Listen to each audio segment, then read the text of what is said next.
used to fly, for example. You'll see pink ribbons on all of the balloons. They're there in memory of Pete, and his name was mentioned in the pilot's briefing this morning when they had a couple of moments of reflection. It's a small family, really, hot air ballooning in the UK, despite the fact that there are balloons from around the world, and racing balloons especially a very tight-knit community. So Pete's death has been very, very hardly felt. If ever anyone was born to fly, it was Pete Gregory. A third-generation hot air balloonist and also an airline pilot, he lived his life in the skies. Since the age of 3, Pete and his brother Dan often flew with their father Andrew. Ballooning is a feel, and he was passionate about aviation as a job and ballooning as his hobby and his passion.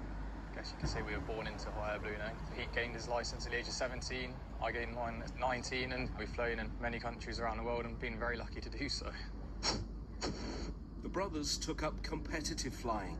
Here they are winning the Junior World Championships in Poland 2 years ago. They were both involved in a contest in Worcestershire in June when Pete's balloon crashed and he was killed. Dan's ground crew that day was Andrew, with his wife Louise doing the same for Pete. Losing your son is just, it's just horrific. People say, he was doing something as he loved when he sort of left the planet, but that's sort of bittersweet in reality. It really is. I mean, I think it's also a lot harder for his mother because she was on the marker cross to actually where they were all dropping the markers, and she was, basically there, so it's very, very raw. An air accident investigation will seek to discover what happened and, crucially, what, if any, lessons can be learned. Dan is determined to carry on flying.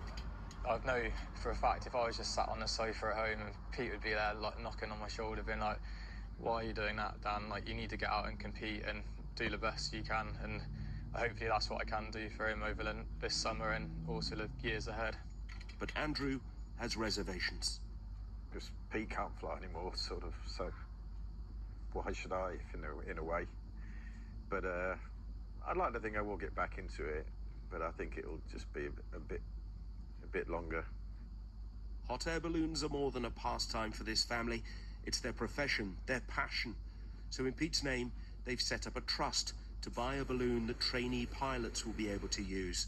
Encouraging the next generation of balloonists was an ambition of Pete's. He aimed to become an instructor.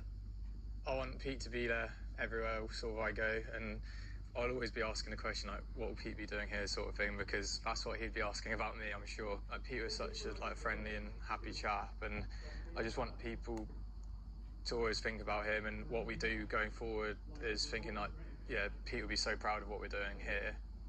Nothing can replace him, but keeping his name alive, keeping Pete Gregory flying, will at least offer the family some solace.